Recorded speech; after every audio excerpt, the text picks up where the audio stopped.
The neon glow of the bar sign flickered against the wet pavement, reflecting off puddles left by a light drizzle that had passed through the city earlier that evening. Inside, the air was thick with the scent of whiskey, burnt cigarettes, and the lingering heat of too many bodies packed into too small a space. Laughter erupted from a corner booth, the kind that came from men who had long lost count of their drinks.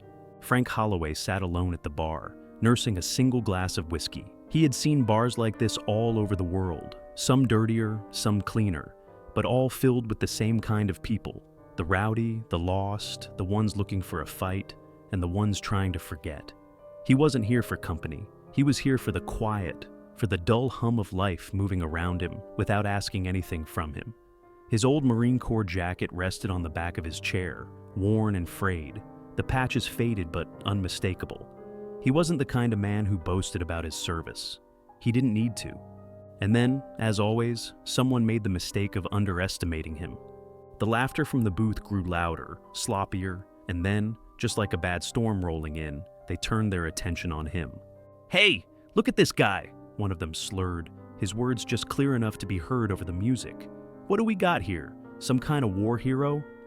Frank didn't turn, didn't acknowledge it. That only made it worse. "Hello, Mr. Pictures here. And before we continue with the story, please subscribe to the channel, as it would allow me to continue with these stories. Thank you." Now, back to the story. A chair scraped against the floor as Todd Miller pushed himself up, wobbling slightly from too many shots of whatever cheap liquor the bartender had poured for him.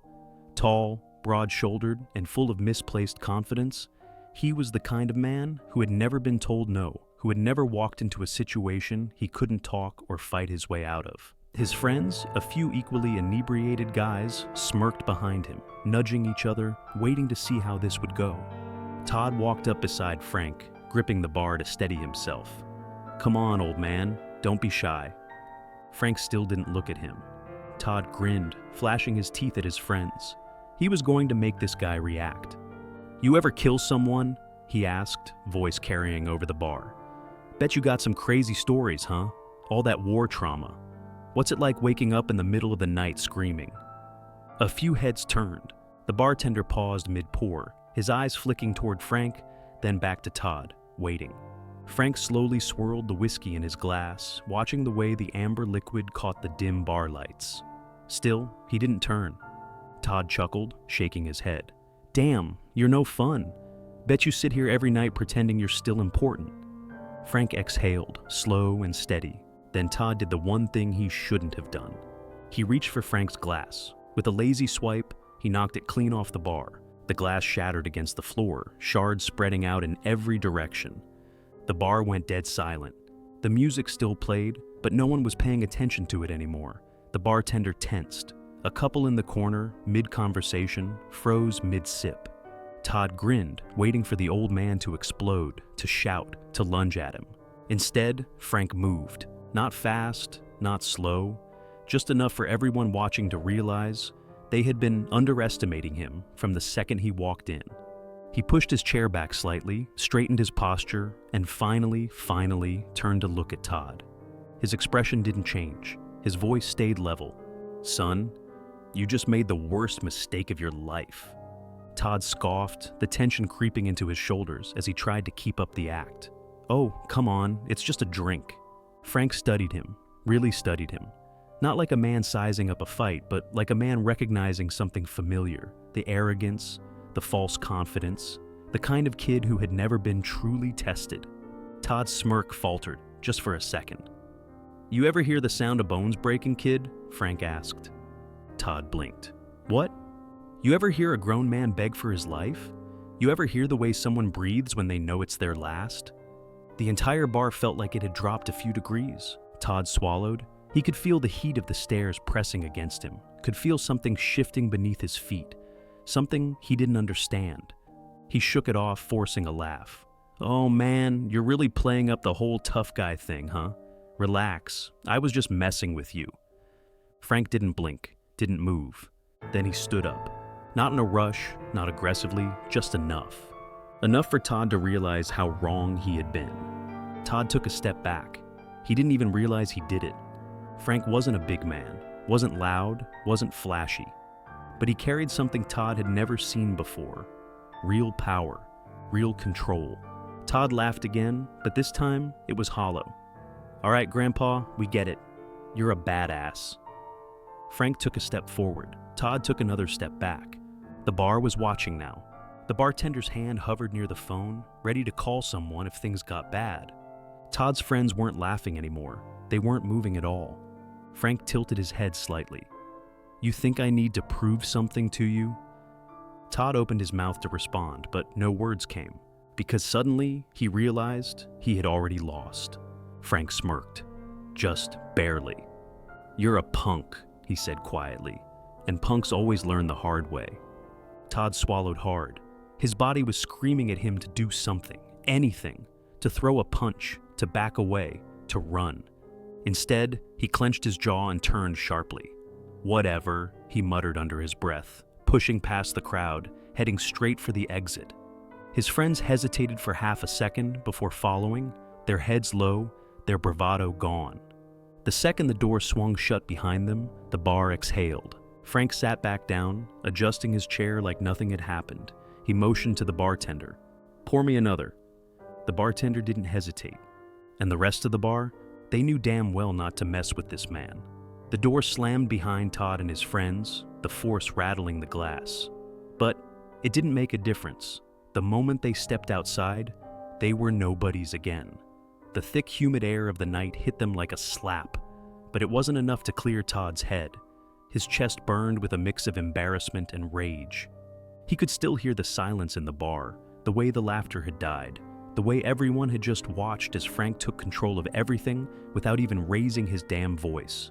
He had walked in thinking he was the alpha, thinking he could make a joke out of some old man, but instead, he had been the joke. Todd kicked the nearest trash can, sending it clattering into the alleyway. His friends stood awkwardly a few steps away, not quite ready to look at him. The tension between them was suffocating. "Man, what the hell was that?" one of them muttered, shoving his hands in his pockets. Todd spun, his face still hot with humiliation. "What the hell was what? You just let that guy walk all over you," another friend scoffed, shaking his head. "Dude barely even moved and he made you look like a dumbass." Todd's jaw tightened. He didn't. He clenched his fists, breathing heavily through his nose. He had lost, that was the truth, and he couldn't stand it. His hands twitched at his sides, itching for something, anything to fix this. He couldn't just leave it like that. Couldn't just let that old bastard walk away thinking he'd won. He exhaled sharply, scanning the street. The sidewalk was still buzzing with tourists and late-night wanderers. The bar was busy, but there was only one way out. He knew Frank would have to leave eventually. A slow, ugly grin spread across Todd's face. "Let's wait." His friends exchanged uneasy glances, but Todd ignored them. He couldn't let this go. Not after that. The minutes dragged by, stretching into an hour. Todd stood near the alleyway beside the bar, his hands balled into fists, his body thrumming with leftover adrenaline. He barely registered the occasional stranger walking past, their curious glances sliding right off him. His mind was on one thing. The door finally creaked open. Frank stepped out. He moved the same way he had inside, calm, deliberate, like a man who had no reason to rush. He adjusted his Marine Corps jacket, rolling his shoulders slightly, letting out a slow exhale. Todd didn't hesitate. He stepped forward, his breath coming fast, his fists tightening. "Hey, tough guy." Frank didn't even look surprised. He simply turned his head, his expression as unreadable as ever, like he already knew this was coming. Todd took another step forward, his voice dripping with forced confidence. "You think you're a badass, huh? Think you can just humiliate me and walk away?" Frank's gaze flicked over him, then to the two guys still lingering behind. His lip curled slightly like he was already bored. "You're still here?" The words hit Todd harder than they should have. He felt his face burn. "You're damn right I'm still here." Frank sighed, stretching his neck slightly as if this entire thing was an inconvenience. "Go home, kid." That set Todd off. "I'm not a kid," he snapped, "and I ain't going anywhere until I wipe that smug look off your face." Frank finally gave him his full attention.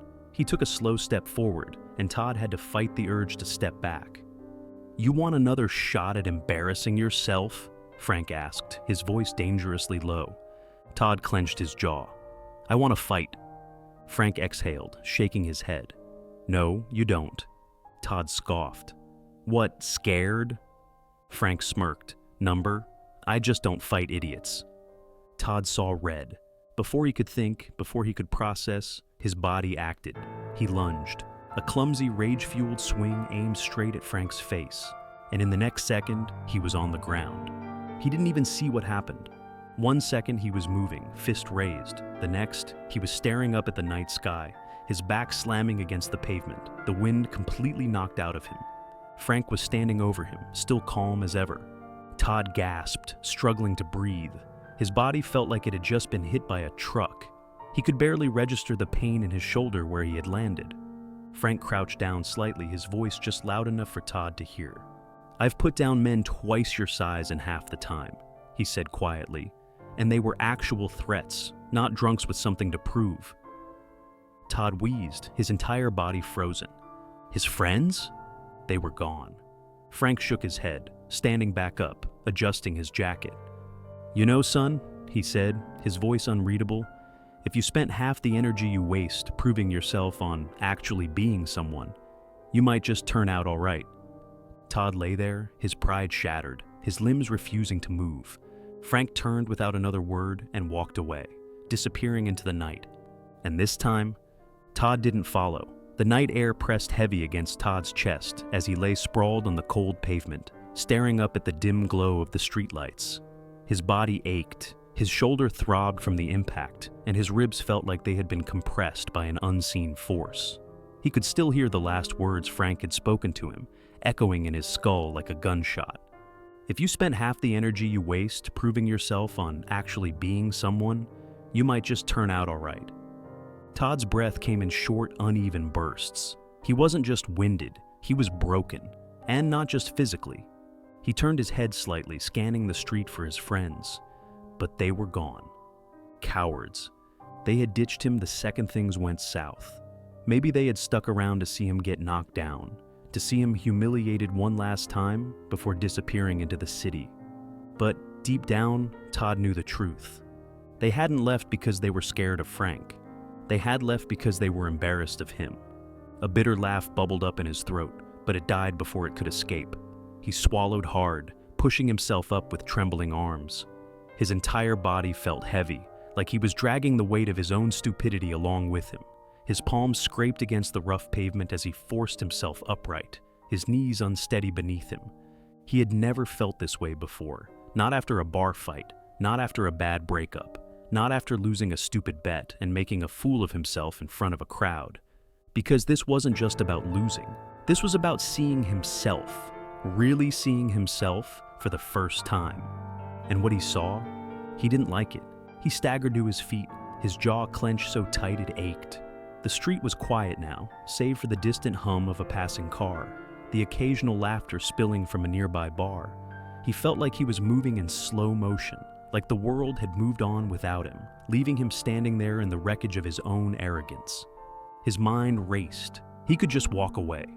He could pretend this never happened, go back to the bar, take another shot, laugh it off, make some excuse. But the thought made his stomach turn, because this wasn't something he could outrun. He reached into his pocket, pulling out his phone. His fingers hovered over the screen for a moment before he finally unlocked it. His notifications were still flooded with messages from earlier in the night. Texts from his friends, missed calls, a few laughing emojis from people who had seen his drunken antics before everything went sideways. He ignored them. Instead, his thumb hesitated over a different contact. One he hadn't called in years. His father, Nathan Wilkins. A man who had spent his whole life trying to teach Todd lessons that he had ignored. A man who had served, like Frank. A man who had warned him about exactly this kind of arrogance, about exactly this kind of wasted potential. For years, Todd had rolled his eyes at those lessons, had brushed them off, had laughed them away, had pretended he knew better. Now he wasn't so sure. He swallowed the lump in his throat and pressed the call button before he could talk himself out of it. The phone rang once, twice. Then, a deep, familiar voice answered. "Chad?" Todd exhaled sharply. His chest tightened. His name hadn't sounded this real in a long time. "Hey, Dad." There was a long pause on the other end. Todd braced himself, expecting anger, disappointment, some kind of lecture, but instead, there was just silence. A silence that carried weight, not judgment. Finally, his father spoke again. "You okay?" Todd let out a slow breath, staring down at the cracks in the pavement beneath his feet.